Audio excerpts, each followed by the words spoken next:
Bien, hermano, el Señor les bendiga grandemente en este día. Les saludo cordialmente a cada uno de ustedes. Que la gracia del Señor sea con sus vidas.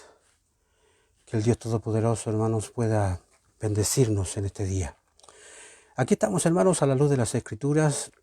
Un programa, hermanos, que tiene el ideal de motivar y animar a la gente para que estudie la palabra del Señor. Así que, hermanos, gracias a Dios por un día más, gracias al Señor porque podemos bendecir su gracia, su nombre, y podemos estar muy agradecidos. Muchas gracias, Señor, por bendecirnos en este día. Muchas gracias por compartirnos tu palabra, que es tan gratificante para cada uno de nosotros. Amén. Así que yo quiero, hermanos, que el Rey Celestial, el Todopoderoso, se haga vivo en este día. ¿Amén? Vamos entonces, hermanos, comenzamos con un nuevo capítulo, en este caso un nuevo libro. Comenzamos, hermanos, con el libro de Primera de Timoteo. Vamos a trabajar, hermanos, con las epístolas pastorales, por así decirlo. Vamos a hablar de Timoteo. No se olvide, hermano, sintonizar, por lo menos estamos en vivo en la radio, cuadrangulares.cl, y también estamos en vivo en Facebook, así que yo les animo si pueden ayudarme a compartir el link para que otros puedan también aprender con nosotros. Bien, vamos entonces en forma inmediata, hermanos, vamos a la palabra del Señor, ¿ok? Vamos, hermanos, aquí vamos a ver Timoteo. Timoteo, hermanos, no tiene muchos versículos el primer capítulo.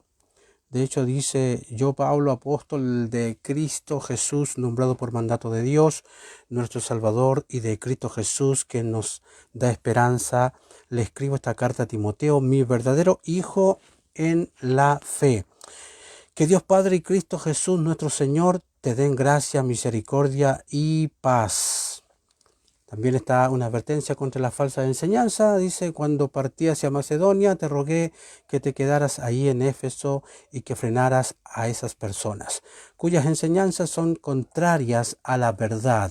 No dejes que pierdan el tiempo en debates interminables sobre mitos y linajes espirituales. Esto solo conduce a especulaciones sin sentido alguno, que no ayudan a que la gente lleve una vida de fe en Dios. Bueno, enseguida sigo leyendo un poco los versículos, ¿no es cierto? Ahora quiero introducir un poquito este libro, hermanos. Esta carta fue escrita a Timoteo en los años 64-65 aproximadamente,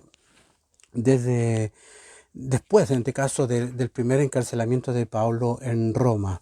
Y aparentemente, hermanos, Pablo había estado fuera de la prisión por varios años, y durante ese tiempo, hermanos, volvió a visitar, él volvió a visitar muchas iglesias, y Pablo había advertido a los ancianos en Éfeso, porque en el fondo Timoteo va a Éfeso, ¿no? Y para que estuvieran alerta en contra de los falsos maestros que inevitablemente vendrían luego de que él saliera de ese lugar. Entonces Pablo envió a Timoteo para que dirigiera la iglesia en Éfeso mientras él se trasladaba, dice, a Macedonia. Entonces de allí escribió esta carta de aliento e instrucción para ayudar a Timoteo. Ese es el objetivo de la carta: ayudar a Timoteo a enfrentar, hermano, lo duro, lo difícil de la situación de la iglesia en Éfeso. Entonces, más tarde, Pablo fue arrestado nuevamente y llevado de vuelta, hermanos, a la cárcel de Roma. Entonces, Pablo se llama a sí mismo apóstol, o sea, uno que es enviado. Usted sabe lo que es un apóstol: es uno que es enviado, y él fue enviado, hermano, por Jesucristo para llevar el mensaje, acuérdate, de salvación, pero a los gentiles. Ese era el objetivo principal. Entonces, hermanos, vemos, hermanos, cómo llegó Pablo a ser un apóstol por mandato de Dios. Entonces vemos que el Espíritu Santo dijo a través de los profetas, ¿se acuerda? Apartadme a Bernabé, a Saulo, que en este caso es Pablo, para la obra a la cual les he llamado. Entonces es obvio que Pablo recibió la comisión directamente de parte del Señor, Así que Pablo, hermanos, visitó por primera vez Éfeso en su segundo viaje misionero, ¿no? Entonces aquí notamos, hermanos, que más tarde, en su tercer viaje misionero, permaneció allí por casi 3 años. Y en este caso, en Éfeso, ¿no? Entonces, juntamente con Roma, Corintio, Antioquía, Alejandría, era una de las ciudades más grandes en el Imperio Romano. Éfeso era bastante grande, bastante intenso. Ahí era un centro para el comercio, para la política, para las religiones que habían en ese minuto en el Asia Menor, y en el lugar en que el templo dedicado a la famosa diosa, en este caso Artemisa, o también llamada Diana, ¿no? Ahí estaba localizado. Entonces, la iglesia de Éfeso probablemente estaba plagada de la misma herejía, hermanos, que estaba amenazando a la iglesia de Colosas, ¿ya? La enseñanza que para ser aceptado por Dios, una persona tenía que descubrir cierto conocimiento escondido y tenía que adorar a los ángeles. Todo eso venía del gnosticismo. Y ahí notamos, hermanos, que pensando que eso les ayudaría en la salvación, había que adorar los ángeles, etcétera. Ya para ellos Cristo no era suficiente. Y aquí se repite un poco la historia, ¿no? En el sentido de por qué Pablo escribe a Timoteo. Y justamente, hermanos, los falsos maestros estaban motivados por intereses propios y no por los de Cristo. Entonces ellos comenzaron a intentar enredar la iglesia en interminables e irrelevantes disputas y mucha controversia, restando tiempo, ¿no es cierto?, para el estudio de la verdad, que eso es lo que realmente importa, ¿no? Entonces, hermanos, hoy en día también podríamos entrar en una cantidad de discusiones sin ningún valor y que son realmente irrelevantes. Entonces, pero tales disputas repetidamente excluyen, hermanos, generalmente excluyen el mensaje principal, que es el mensaje transformador de Cristo. Así que yo creo que hay que mantenerse alejado de este tipo de especulaciones religiosas o de argumentos teológicos sin sentido. Y al comienzo podrían parecer inocentes, hermanos, pero tienen la intención de desviarnos del mensaje central del Evangelio, la persona, obviamente, y la obra de Jesucristo. Y ellos, hermanos, consumen tiempo que deberíamos usar, ¿para qué? Para hablar de Cristo, para anunciar el Evangelio a otro. Así que apártese de todo, hermanos, lo que le impida hacer la obra del Señor. Así que hay muchos líderes, hermanos, y autoridades hoy que demandan lealtad, muchos de los cuales nos apartarían en manos de Cristo con tal de que los siguiéramos. Así que aunque aparentan conocer la Biblia, su influencia puede ser muy peligrosa y también muy sutil. Así que ¿cómo se pueden reconocer estas falsas enseñanzas? Primero, promueven controversias en lugar de ayudar a la gente a venir a Cristo. Lo primero que hacen es eso, ¿no? Y segundo, con frecuencia son promovidos por aquellos cuya motivación, hermanos, es hacerse de un nombre. En el fondo es querer tener un poco más de fama, tener dinero. Así que y son contrarias, hermanos, a la verdadera enseñanza de las Escrituras. Así que para protegerse, hermanos, del engaño de los falsos maestros, usted debería saber lo que enseña la Escritura, lo que enseña la Biblia, y mantenerse firme, hermanos, en su fe depositada solo en Cristo. Así que, hermanos, ellos estaban motivados por un espíritu de curiosidad y un deseo de ganar poder, un deseo de ganar prestigio. Entonces, al revés, los maestros cristianos, los realmente genuinos, los que amaban al Señor, los que habían conocido a Cristo, hermanos, ellos lo único que les interesaba, estaban motivados por una fe muy sincera y por el deseo de hacer lo recto, lo correcto.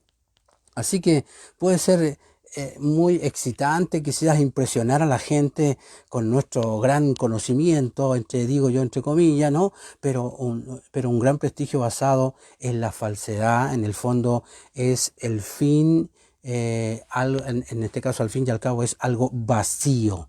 ¿Ya? Argumentar sobre detalles de la Biblia puede conducirnos por interesantes, pero a la vez irrelevantes rutas que no conducen a ninguna parte. Así que, como dije, estos falsos maestros, hermanos, construyen muchos sistemas especulativos, argumentan acerca de detalles insignificantes, pero la mayoría de sus ideas son imaginarias. Así que, hermanos, yo quiero partir entonces, hermanos, ya haciendo un análisis un poquito más profundo. Cuando hablamos del versículo 1, hablamos aquí ya de la identidad del autor, Pablo. Dice Pablo, apóstol de Jesucristo, por mandato de Dios, nuestro Salvador, y del Señor Jesucristo, nuestra esperanza, ¿no? Entonces aquí vemos, hermanos, que Pablo en su autodescripción, ¿qué es lo que hace? Hizo énfasis en sus credenciales, digamos, en este caso que él era un apóstol, y en su autoridad, cuando dice por mandato de Dios. Lo hizo como un estímulo personal, para que Timoteo, ¿no es cierto?, y para que la carta pudiera ser utilizada como una referencia ante cualquier cristiano de Éfeso que estuviera viviendo en pecado, digamos. O sea, yo no vengo, aquí está mi carta, yo no vengo así por venir, aquí me manda el siervo, el apóstol, el que fue enviado directamente por el Señor. Entonces parece que 1 de Timoteo fue escrita por Pablo durante la estancia en Macedonia. Se cree que fue allí y fue escrita para Timoteo, y poco tiempo después de haber sido liberado de su encarcelamiento en Roma, como se escribe al final del libro de los Hechos. Así que, hermanos, Pablo probablemente lidió con los líderes de la herejía. Quizás lo hizo en forma muy personal, pero pronto vio necesario partir rumbo a Macedonia. Entonces dejó a Timoteo a cargo de los asuntos de la iglesia en Éfeso, así como un pastor interino, por así decirlo, ¿no? Y era su representante personal. Él lo defendía en todo lo que fuera la palabra del Señor. Él sabía, hermano, que la tarea que tenía Timoteo no era fácil, no era sencilla, por lo que esperaba que esta carta pudiera equiparlo de alguna manera, animarlo para la tarea que tenía que hacer Timoteo. Entonces, el uso de este título oficial es una indicación, hermano, de que las epístolas pastorales no eran solamente cartas personales, sino que también estaban destinadas para ser leídas a todas las iglesias que estaban a cargo de Timoteo, ¿no? Entonces, en esa época particular, el título Salvador, cuando habla de nuestro Salvador, era utilizado para adorar al emperador romano, fíjate, ¿no es cierto? Entonces, la gente llamaba, y era forzada a llamar a Nerón, lo intentaban forzar a llamar Salvador. Entonces Pablo hizo la identidad del verdadero Salvador bastante clara. Cristo sí es nuestro Salvador. Para los cristianos, Él es el único Salvador. Entonces, hermanos, y también vemos entonces, hermanos, que la identidad del receptor. Vamos a ver un poquito de Timoteo. Dice, a Timoteo, verdadero hijo en la fe, versículo 2, gracia y misericordia y paz de Dios nuestro Padre y de Cristo Jesús nuestro Señor. Entonces aquí, hermanos, cuando habla de verdadero hijo en la fe, Pablo podía considerar a Timoteo un verdadero hijo en la fe, porque probablemente él fue quien guió a Timoteo y a su mamá, seguramente, al Señor en el primer viaje misionero de Pablo. Ya, de hecho, Timoteo residía en Listra, que era una ciudad en la provincia de Galacia. Era un hijo de un padre griego, una madre judía, que acuérdense que la madre se llamaba Eunice. Desde su juventud fue instruido este pequeño en las escrituras por su madre también y por su abuela. ¿Ya? Entonces, hermanos, mire, aquí usa tres palabras que son interesantes. Dice gracia, misericordia y paz. Y este saludo era muy típico, ¿no?, de Pablo. En las cartas que él usaba, en las cartas congregacionales, era muy usada estas palabras, pero aquí también lo aplica a las personas, que en el fondo Dios da su gracia, misericordia y paz, no solo a las iglesias, sino que también a las personas que componen las iglesias. Sin embargo, aquí hay una diferencia. Cuando Pablo, hermanos, escribió a las iglesias, solo las saludó con gracia y paz. Fíjate, hermano, que él escribe solamente de esa manera. A las iglesias le decía gracia y paz. Pero sin embargo, a Timoteo y a Tito agrega esta palabra, misericordia, al saludo, ¿no? Podría ser algo interesante. No solo paz y gracia, hermanos, como cuando se dirigía a los demás. Cuando oramos por los ministros, debemos interceder mucho más profundamente, más seriamente y con fervor por ellos ante Dios. Entonces, estos tres se mencionan juntos, solo en la epístola de Timoteo y Tito. ¿Ya? Gracia, paz y misericordia. Entonces aquí Pablo, hermanos, le ruega a Timoteo que se quede en Éfeso, ¿ya? Versículos 3 y 4. En el fondo le dijo, quédate en Éfeso y mantén la doctrina. Mira, ahí aquí yo quiero que usted entienda, ¿no? Por eso estos estudios, por eso esta palabra, porque es muy fundamental, es muy importante mantener la doctrina, sí o sí, y una doctrina sana, hermanos. Entonces dice, como te rogué para que te quedaras en Éfeso, le dice, cuando fui a Macedonia, para que mandases a algunos que no enseñen diferente doctrina ni presten atención, ¿no es cierto?, a fábulas y genealogías interminables que acarrean disputas más bien que edificación de Dios que es por fe. Así te encargo ahora. Entonces, él, hermanos, cuando le dice permanece en Éfeso, aunque Timoteo tenía una tarea difícil, Pablo quería que permaneciera en Éfeso y continuara con la obra. Había que mantener la obra, y Pablo le rogó a Timoteo ya cuando el apóstol dejó Éfeso: por favor, Timoteo, ayúdame acá, necesito que mantengas la doctrina. Entonces Pablo le dijo que permaneciera en Éfeso porque parecía que quería pareciera, ¿no? Dice algunos escritores que pareciera que quería darse por vencido o quería huir. Y de hecho todos en el ministerio, hermanos, en algún momento tenemos que lidiar con estas cosas, de que a veces ya no damos más, ya no queremos seguir. Y para algunos es una aflicción constante. No sé si ha escuchado cuando algunos dicen, no, yo no quería ser pastor. Es complicado, para muchos de los ministros es difícil, hermano, y probablemente había mucha presión, tanto internamente como externa, ¿no es cierto?, para que él saliera de allí, de Éfeso. Entonces, de hecho, hermano, yo creo que Dios dejará y permitirá que pasemos por situaciones difíciles. Yo creo que debemos preparar nuestras mentes para afrontar los desafíos. O seguramente, hermanos, en más de algún momento nos daremos por vencidos. Así que, hermanos, que Dios nos ayude. Cuentan una historia ahí los escritores, hermanos, de que hace algunos años un explorador del Ártico puso un anuncio en un periódico de Inglaterra, él era un hombre muy famoso, ¿no? Y dijo lo siguiente: dice, se solicitan hombres para un viaje peligroso, hay sueldos bajos, frío intenso, largos meses de completa oscuridad, hay un peligro constante, regreso a salvo dudoso, honor y reconocimiento en caso de éxito.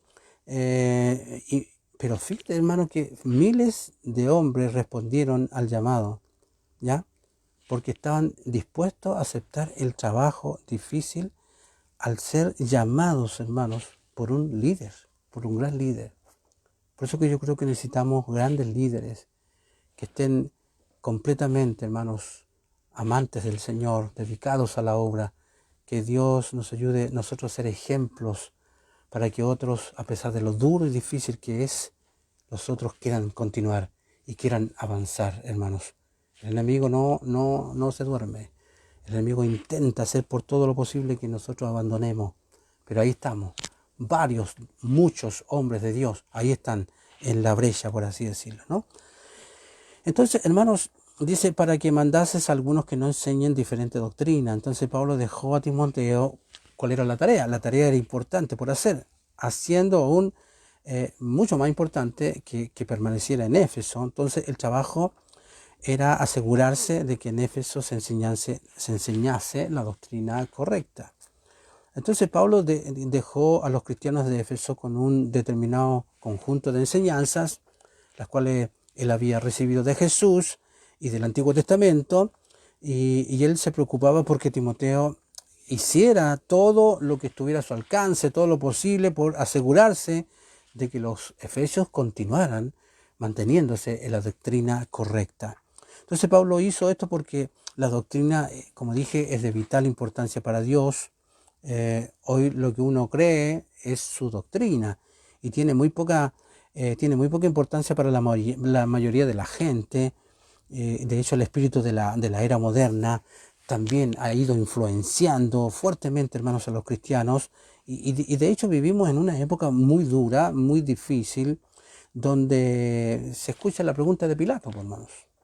Cuando Pilato le pregunta a Cristo, le dijo, ¿qué es la verdad? Hoy día anda mucha gente perdida en eso, ¿no? Y hoy seguramente es contestada, hermanos, como lo que sea que signifique para ti. O sea, si está de acuerdo a tus pensamientos, a tu forma de vida, bien. Pero la verdad es muy importante para el Señor, así que debería ser importante también para nosotros. Por eso, hermanos, yo lo veo, lo analizo. Como dije en otras ocasiones, un video entretenido, qué sé yo, que sea muy lúdico, hay un montón de gente detrás de ello, pero muy poca gente conectada cuando hay un estudio bíblico. Y ahí se nota entonces, rápidamente se nota la poca importancia que la gente le da a profundizar un poco más la palabra del Señor. Así que, pero ven, que Dios nos ayude, a mí, a usted, a cada uno de nosotros. Entonces la preocupación principal de Pablo no era que el mismo Timoteo empezara a enseñar una doctrina equivocada, no. Su preocupación era que Timoteo permitiera a otros difundir estas otras doctrinas, ¿ya? Entonces Timoteo tenía que mantenerse firme contra estas personas que no eran cosas fáciles de tratar, eran difíciles, y mandarles que no enseñen diferentes doctrinas. Y no es de extrañarse, hermano, que se sintiera con ganas, como dije, de dejarlo todo ahí tirado, ¿no? Entonces, de hecho, hermanos, hay una palabra aquí, mandar. En el original esta palabra es un término militar. Significa, hermanos, dar órdenes específicas de un oficial al mando. Así que cuando él manda, era el jefe, ¿no es cierto? Y más encima el jefe principal, que era Cristo. Entonces Timoteo no iba a presentar la opción de la doctrina correcta a estos algunos en Éfeso, ¿no es cierto? Él iba a mandar como un oficial militar, o sea, no es una opción. Aquí tienen que regirse por esto. Por eso que a veces necesitamos la autoridad del Señor para parar ciertas situaciones que se dan dentro de la obra del Señor. Ni presten, dice, atención a fábulas y genealogías interminables. Parece que el gran peligro de estas enseñanzas, cuando habla de fábulas, de genealogías interminables, era que eran distracciones absurdas. Timoteo tenía que permanecer en Éfeso para que pudiera mandar a otros que ignoraran estas especulaciones y distracciones, como dije, eran muy absurdas, ¿ya? Entonces, no era que hubiese una teología, fíjate, anti Jesús, que estuviera muy elaborada, creciendo en Éfeso. Era más bien que ellos tendían a perderse por enfocarse. Mire, y esto es muy interesante, se podían perder porque se enfocaban en las cosas equivocadas. Entonces Pablo quería prevenir la corrupción, hermano, que se genera cuando la gente le da importancia a otras cosas como la fábula y a las genealogías interminables en vez de la doctrina. Por ejemplo, mire, le voy a dar un ejemplo. ¿La salvación se pierde o no se pierde? Hay gente, hermanos, que pierde tiempo con el tema y batalla y lucha. No pelee con eso. No. Céntrese en lo que el Señor le ha dado como base. Si alguno quiere creer que se pierde, bien. Algunos quiere creer que no se pierde, bien. Yo creo que necesitamos enseñar las cosas básicas, cómo conocer a Cristo, cuál es la forma, cómo es el medio de conocer a Cristo, etcétera. ¿Ya? Entonces, las distracciones absurdas, hermanos, también son peligrosas porque toman el lugar de la edificación de Dios, que es por fe. Entonces, hermanos, tal vez las genealogías interminables tenían algo que ver con teorías de tipo gnóstico de las emanaciones de Dios, tal vez estaban relacionadas con el tipo de legalismo judío, ¿cierto?, que buscaba la justicia a través de la virtud de su ascendencia, o tal vez estaban pensando en los sistemas doctrinales basados en la lectura mística, de la genealogía del Antiguo Testamento. No sabemos exactamente, y sin embargo se han descubierto antiguos escritos judíos, hermanos, que ahondan en las más complejas genealogías, conectándolas con atrevidas especulaciones sobre misterios espirituales. Entonces hay un interés obsesivo en este tipo de cosas, y obviamente desplazará, hermanos, la edificación de Dios, que es por fe. Así que, hermanos, obviamente el fruto final de todo esto, de estas distracciones, era evidente, porque aunque pudieran ser fascinantes para algunos y populares a corto plazo, a la larga no edifican el cuerpo de Cristo, ¿ya? Así que, hermanos, vamos al verso de los versículos 5 al 7, cuando dice: pues el propósito de este mandamiento es el amor nacido de corazón limpio y de buena conciencia y de fe no fingida, de las cuales cosas, desviándose algunos, se apartaron a vana palabrería, queriendo ser doctores de la ley, sin entender ni lo que hablan ni lo que afirman. O sea que el propósito de este mandamiento, el propósito de la ley, se encuentra en el cumplimiento externo. Si no entendemos esto, es fácil convertirse en legalistas y superficiales, ¿no es cierto?, en legalistas superficiales que solo se preocupan en cómo se ven las cosas en el exterior.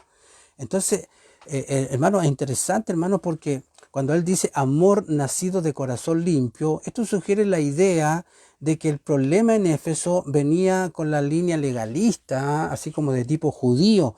Ellos malinterpretaron el mandamiento y la ley. Entonces, si pasar tiempo en la palabra de Dios no está produciendo amor nacido de corazón limpio, o una buena conciencia, o una fe sincera, entonces algo está mal. El legalismo puede hacernos pervertir la palabra de Dios de tal forma que en vez de demostrar amor, somos duros. El legalismo hace eso, ponerse duro y crítico, ¿no? En vez de tener una buena conciencia, siempre nos sentimos como condenados, porque sabemos que nunca daremos la talla. Claro, si nunca vamos a llegar así a la demanda que Dios tiene. Si aquí el único que cumple la demanda es a través de Cristo, no hay otra forma. Entonces, en vez de una fe sincera, eso es lo que tenemos que promover, una fe sincera. Nosotros prácticamente confiamos, muchas veces confiamos prácticamente en nuestra propia capacidad para agradar a Dios. ¿Te fijas? Eso es como legalismo. No, si por nuestros medios, por nuestros méritos, por nuestras conductas, es muy probable que no alcancemos eso. Solo lo alcanzamos a través de la fe sincera en Cristo. Cuando dice vana palabrería, esto probablemente tenga en mente especulaciones vanas acerca de la Escritura, las cuales pueden tener un valor analítico quizás o para entretenimiento, pero nunca fueron hechas para ser nuestra dieta espiritual, ¿ya? Entonces, hermanos, voy al versículo del 8 al 11. Aquí vemos la condenación de Pablo hacia los legalistas. No es una condenación de la ley como tal, veamos.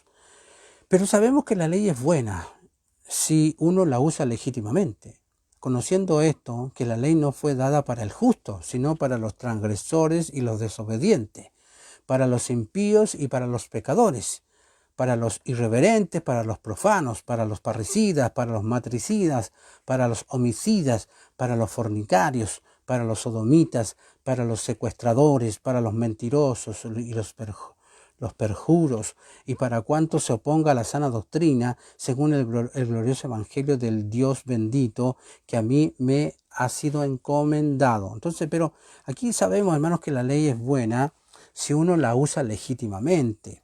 Entonces, el propósito de la ley es el mostrar nuestro pecado, hermanos, el mostrarnos nuestros pecados, no llevarnos a ser justificados. La ley no tenía ese objetivo de que fuéramos justificados por la ley. No fue hecha para el justo, sino para los transgresores y desobedientes, para mostrarles su pecado. Entonces la idea no es que la ley no tiene nada que decir al justo, sino que en este caso habla específicamente a los impíos. Y cuando dicen la frase, la ley no fue dada para el justo, hay un escritor que dice que señala, hermanos, que la palabra utilizada como dada se refiere a la costumbre de escribir leyes en tablas y colgarlas en lugares públicos al alcance de toda persona para que pueda ser leída por todos. Así todos veían contra quién estaba dirigida la ley. Entonces, cuando dice entonces, para los transgresores y desobedientes, para los impíos y pecadores, en la mente de Pablo, ya sana doctrina y la conducta correcta estaban conectadas. Sana doctrina y conducta correcta siempre estuvieron vinculadas. Y estas acciones pecaminosas, todas las acciones pecaminosas de las cuales nombró Pablo ahí, se oponen a la sana doctrina. Entonces mucha gente, hermanos, va a condenar a cualquiera que tenga estándares, especialmente estándares altos, de ser un legalista. Pero no es así. Tener estándares y mantenerlos no nos convierte en legalista, ¿ya? Y la obediencia tampoco nos hace legalista. Somos legalistas cuando pensamos, mira, aquí esto quiero que ponga atención, somos legalistas, hermano, cuando pensamos que lo que hacemos es lo que nos hace estar bien delante de Dios. No, hermanos, no es lo que hacemos lo que nos hace estar bien con Dios, es a través de la fe, es lo que creemos y confiamos, que Cristo murió por nosotros y resucitó por nosotros. Entonces, y cuando dice, y para lo que se oponga, en este caso la sana doctrina, aquí la implicación aquí es que en Éfeso la iglesia existía en medio de una cultura marcada por los pecados, ¿cierto? Había mucho pecado ahí, y los cuales estaban mencionados ahí, Pablo los menciona, y obviamente aquellos que enseñaban falsas doctrinas permitían de alguna forma y promovían este estilo pecador de vivir. O sea, para los falsos maestros no había ni un problema que hubiera todo ese tipo de pecadores así, pero al rojo vivo, ¿no? Entonces para el apóstol no era agradable mencionar a más de este grupo, ¿no? Pero deja que la ley sea quien los maneje y les sea de obstáculo, ya como muchas veces, hermanos, como bestias ingobernables, como perros, leones, leopardos, están muchas veces encadenados, enjaulados, para que no hagan ningún mal. ¿Te fijas? Entonces, el entorno aparentemente pecaminoso de Éfeso nos muestra, hermanos, otra de las razones por las que era importante que Timoteo permaneciera en Éfeso. Él debía permanecer ahí porque era un lugar complicado para servir a Dios y para extender el reino. No era cosa fácil. Él tenía que romper el suelo, ¿no es cierto? Abrir la tierra en vez de huir hacia un lugar más fácil para arar, digamos, para arar. A veces cuando la tierra es muy dura, siempre estamos buscando que la tierra sea lo más blandita posible. No, a veces nos vamos a encontrar con terrenos muy duros, y en este caso, en el caso de Timoteo, esta era la situación. Entonces, hermanos, a pesar de que la ley no trae justificación, el glorioso evangelio del Dios bendito sí. Sí, un evangelio que en las palabras de Pablo le fue encomendado. Él sentía la responsabilidad de preservar y proteger el evangelio.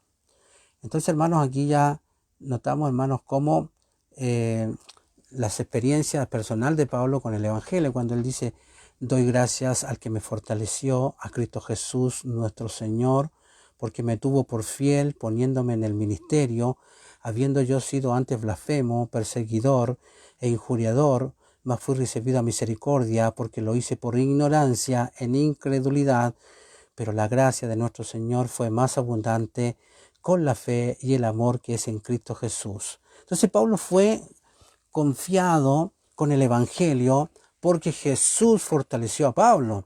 Y Pablo agradeció a Jesús por ese fortalecimiento. Pablo fue fortalecido para este ministerio porque fue tenido por fiel. ¿Cuántos de ustedes se podrían decir, somos tenidos por fiel para el ministerio? De hecho, la fidelidad hizo a Pablo útil, hizo utilizable para el Señor. Entonces, a menudo vemos el servir cristiano como algo voluntario, fíjate, ¿eh? Sin embargo, como cristianos, en lo que se refiere a Jesús y a la iglesia, no somos voluntarios, pues, hermanos. Yo creo que hay que aclarar eso. Somos esclavos. Sin embargo, somos esclavos por amor, siervos de Jesús. Y la fidelidad es algo que se espera de los esclavos, de los fieles, de los servidores. Entonces tú no tienes que ser negligente para ser fiel. No tienes que ser talentoso o dotado. La fidelidad es totalmente alcanzable y cada uno de nosotros puede ser fiel en el ámbito que Dios nos ha puesto. Así que mucha gente, hermanos, se espera para ser fiel. Nosotros quisiéramos que todo el mundo fuera fiel y nos decimos a nosotros mismos, hermanos, yo seré, a veces ocurre mucha gente, ¿no? Yo seré fiel cuando me encuentre en tal o cual posición. Pero eso no corresponde, hermanos. Como diría un escritor, esas son patrañas, ¿no? Debemos ser fieles hoy, ahora y justo donde estamos. Nuestra fidelidad se demuestra en las cosas pequeñas. Ahí se demuestra la fidelidad. Cuando dice poniéndome en el ministerio.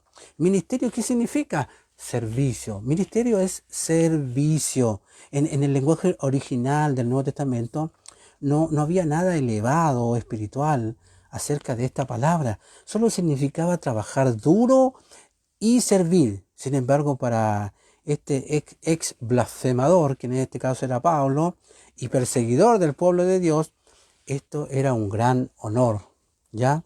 Así que, después de que Pablo fue salvado, se convirtió en un santo, por así decirlo, muy destacado. El Señor no le asignó un lugar de segunda clase en la iglesia.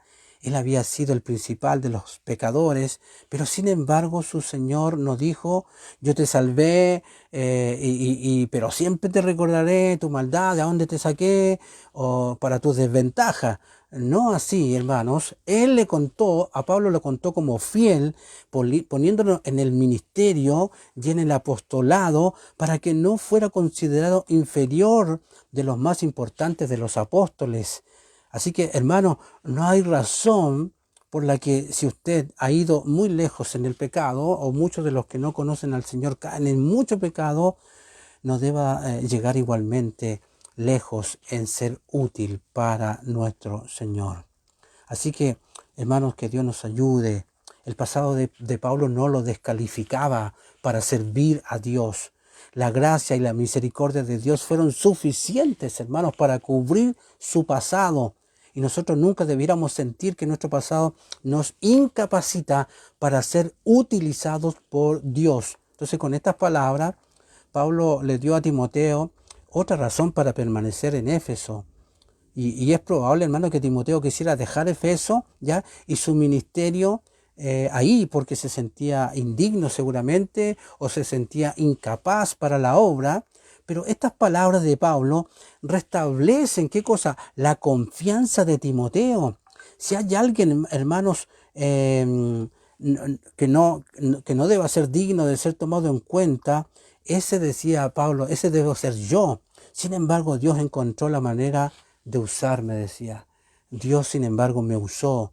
Y Él te usará a ti también, hermanos, mientras permaneces en tu Éfeso. ¿Ah? ¿Cuál es tu Éfeso, hermano? A donde Dios te demanda, Dios te pide que permanezcas. Amén.